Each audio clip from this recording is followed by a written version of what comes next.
लक्ष्मी सबसे ज्यादा प्रसन्न कौन से दिन होती है? जम के बोलिए जरा। शुक्रवार। तो शुक्रवार को लक्ष्मी सबसे ज्यादा प्रसन्न क्यों होती है? उसका प्रसन्न होने का कारण क्या था?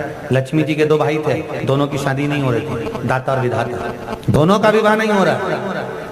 और दाता विधाता के लिए लक्ष्मी बड़ी परेशान थी, रोज नारायण से कहती थी प्रभु कुछ कृपा करिए, दाता विधाता का विवाह नहीं हो रहा, उम्र होती चली जा रही, इनका कुछ करिए प्रभु, आप नारायण आप कुछ तो कर सकते हो। भगवान नारायण ने तब लक्ष्मी से कहा एक काम करो, बेलपत्री के पेड़ के नीचे बैठकर लक्ष्मी तुम अनुष्ठान करो तुम्हारे भाइयों के विवाह के लिए। इसलिए आज भी हमारे हिंदू धर्म की रीति है कि बेलपत्री के पेड़ के नीचे शाम के समय लक्ष्मी का वासा होता है। इसलिए लोग इस बेलपत्री के पेड़ के नीचे तुम्हारा रात्रि को शाम को 6 बजे से लेकर रात्रि को 8 बजे तक तुम्हारा निवास। जैसे पीपल के पेड़ में देवताओं का निवास, आपको आप लोगों ने यदि पद्म पुराण पढ़ी होगी या सुनी होगी तो उसमें स्पष्ट कहा है पीपल के वृक्ष की गणना, ध्यान देना, पीपल के वृक्ष में सुबह 4 बजे से लेकर 7 बजे तक ब्रह्मा जी का वासा होता है। पीपल के वृक्ष में सुबह 7 बजे तक ब्रह्मा जी का वासा, 7 बजे से लेकर 10:30 बजे तक पीपल के वृक्ष में भगवान विष्णु का वासा हो। कितनी बजे तक? 10:30।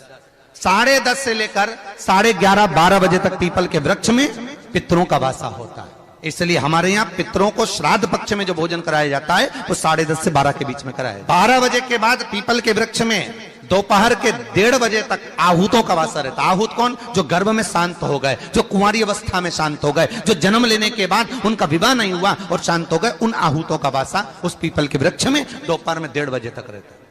उसके बाद में प्रेतों का वासा चालू होता है। इसलिए दोपहर के समय पीपल के पेड़ की परिक्रमा नहीं। फिर शाम को 4 बजे से 7 बजे तक पीपल के वृक्ष में शंकर जी का वासा होता है। इसलिए शाम के समय पीपल की परिक्रमा नहीं। 7 बजे के बाद में पीपल के वृक्ष में रात्रि को 9 बजे तक कुबेर का वासा होता है।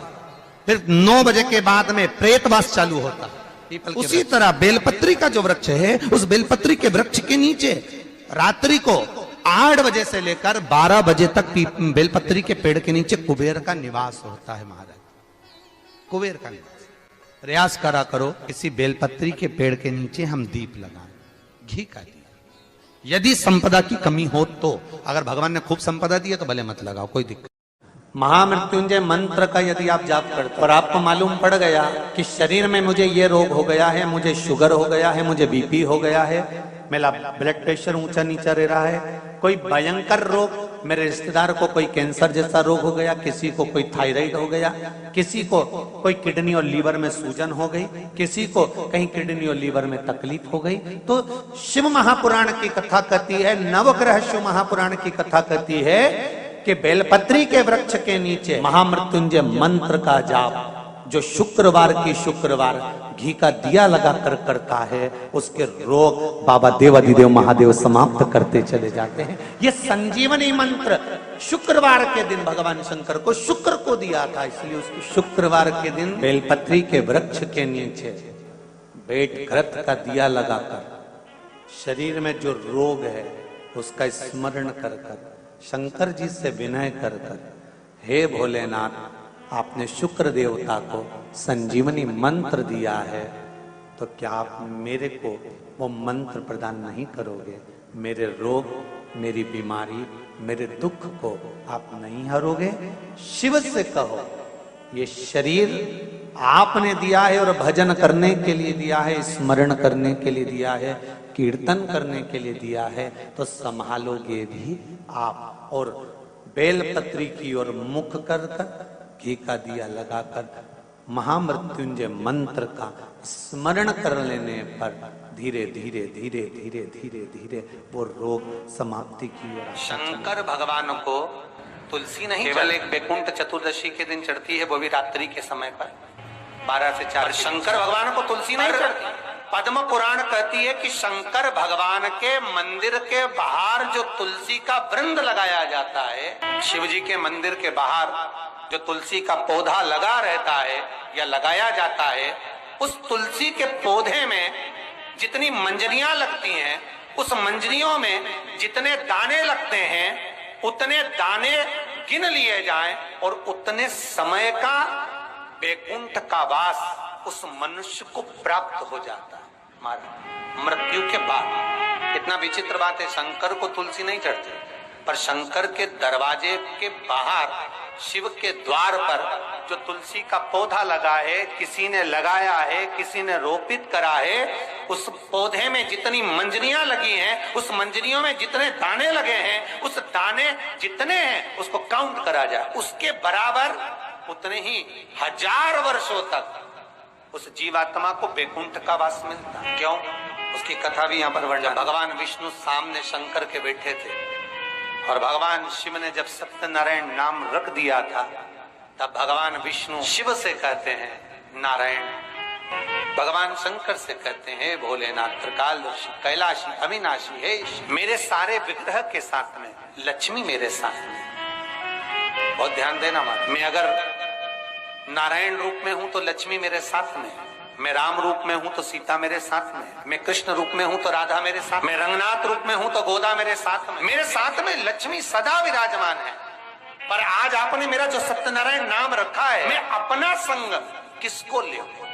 तब भगवान शिव ने कहा, जब बाहर निकले जो रोपित मिले बस वही आपको समर्पित हो। तुलसी का पौधा रोपित था, उस तुलसी के दल को भगवान नारायण ने अपना संग बनाया। और बहुत ध्यान देना, सत्यनारायण की कथा हो, चाहे भागवत की कथा हो, चाहे विष्णु पुराण की कथा हो, इन सभी कथाओं में सबसे ज्यादा प्रसाद की महत्वता नहीं है जितनी तुलसी के दल की महत्वता है। क्योंकि सत्यनारायण के साथ में हरि के साथ तुलसी का स्मरण। आइए भक्तों, आज सुनते हैं तुलसी माता की चालीसा। यह चालीसा सुनने से होती है हर रोगों से मुक्ति, मिलती है सुख समृद्धि का आशीर्वाद। तो एक बार बोलिए प्रेम से विष्णु भगवान की जय, तुलसी माता की जय, भगवती माता की जय। श्री तुलसी महारानी करो विनय सिरनाय, जो मम हो संकट विकट दीजे मात नसाय। नमो नमो तुलसी महारानी, महिमा अमित न जाए बखानी। दियो विष्णु तुमको सम्माना, जग में छायो सुयस महाना। विष्णु प्रिय जय जयंती भवानी, तिहु लोक की हो सुख खानी। भगवत पूजा करे जो कोई, बिना तुम्हारे सफल न हो। जिन घर तब नहीं होए निवासा, उस पर करे विष्णु नहीं वासा। करे सदा जो तब नित सुमरन, ते ही के काज होए सब पूरन। कार्तिक मास महात्म्य तुम्हारा, जाको जानत सब संसारा। तब पूजन जो करे कुमारी, पावे सुंदर वर सुकुमारी। करे जो पूजा नित प्रति नारी, सुख संपत्ति से होए सुखारी। वृद्धा नारी करे जो पूजन, मिले भक्ति होवे पुलकित मन। श्रद्धा से पूजे जो कोई, भव निधि से तर जावे सोई। कथा भागवत यज्ञ करावे, तुम बिन नहीं सफलता पावे।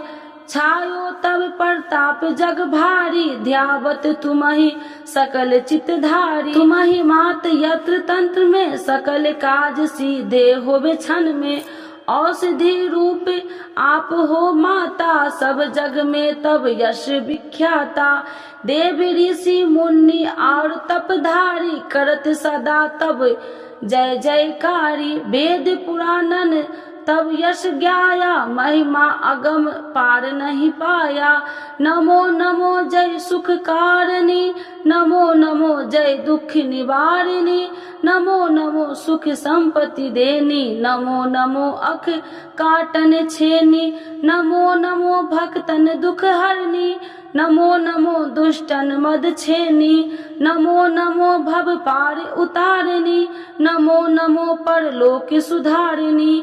नमो नमो निज भक्तन उबारिणी, नमो नमो जन काज सवारिणी। नमो नमो जय कुमति नशावनी, नमो नमो सब सुख उपजावनी। जयति जयति जय तुलसी माई, ध्याऊ तुमको शीश नवाई। निर्जन जानी मोहि अपनाओ, बिगड़े काज आप बनाओ। करूँ विनय मैं मात तुम्हारी, पूर्ण आशा करूं हमारी। शरण चरण कर जोरी मनाओ, निस दिन तेरे ही गुण गाऊं। करहु मात यश अब मोह पर दाया, निर्मल होए सकल मम काया। मांगू मात या वर दीजे, सकल मनोरथ पूर्ण कीजे। जानू नहीं कुछ नेम उचारा, क्षमहु मात अपराध हमारा।